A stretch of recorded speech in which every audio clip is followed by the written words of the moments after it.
Imagine a road, a path to a better tomorrow. Health, money, fame, whatever. It's your better tomorrow. It's a long road, but the end is where we want to go. Contest chair, fellow Toastmasters, and honored guests, we are taught we must take this road.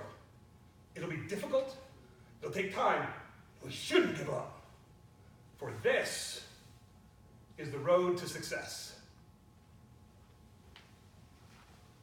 When I started weightlifting 20 years ago, 20 years ago, I could barely lift the bar.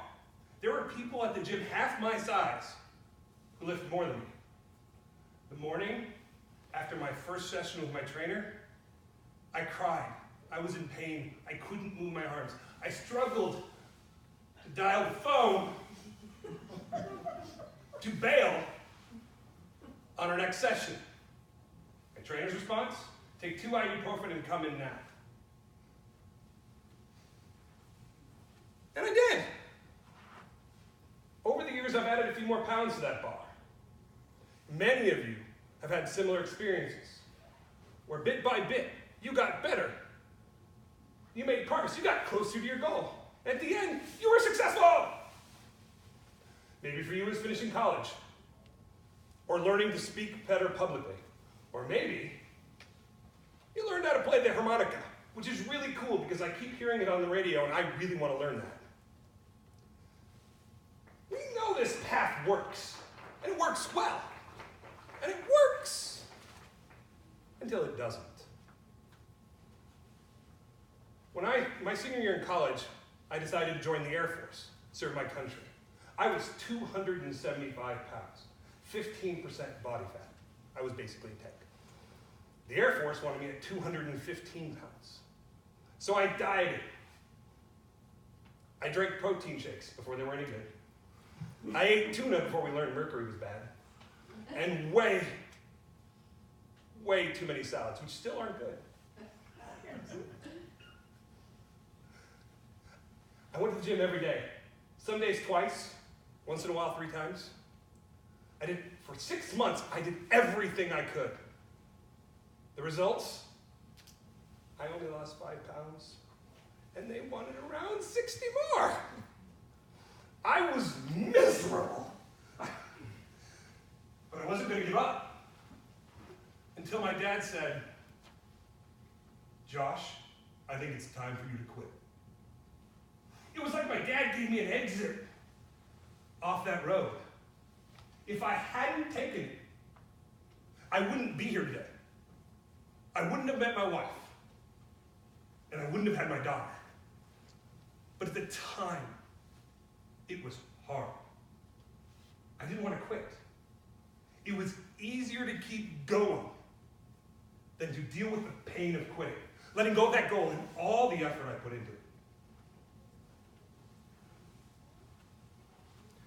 Quitting meant I had to get an engineering job.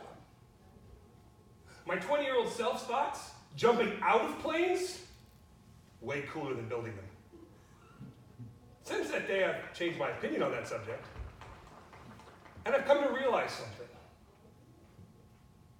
We need to stop thinking of quit as a 4-letter word. Okay, it is a 4-letter word, but what I mean is we need to stop thinking of it as one of those 4-letter words. Quitting is hard because we've committed to a path. This idea is known as the sunk cost fallacy. Emotional investments we make taint our decisions. The more we invest, the harder it becomes to abandon. But sometimes, more often than not, quitting can lead to success and bigger things. Think of someone you'd consider successful. Maybe an actress, a business person, or a politician, but I've kind of decided I don't know if politician is a success.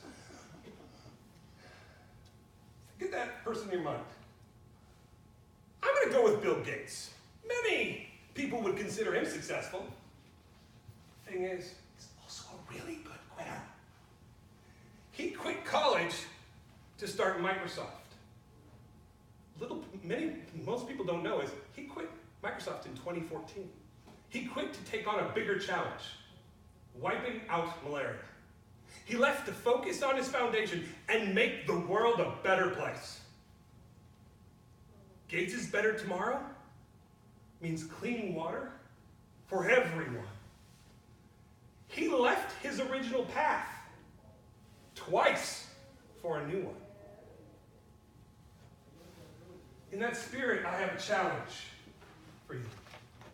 Find one thing in the next week to quit. One thing that doesn't benefit you. One thing that isn't serving your goals. Quit that thing and put it in the rearview mirror. Instead of focusing on a road that doesn't take you where you want to go, forge a new one. Make your own path and go get what you really want.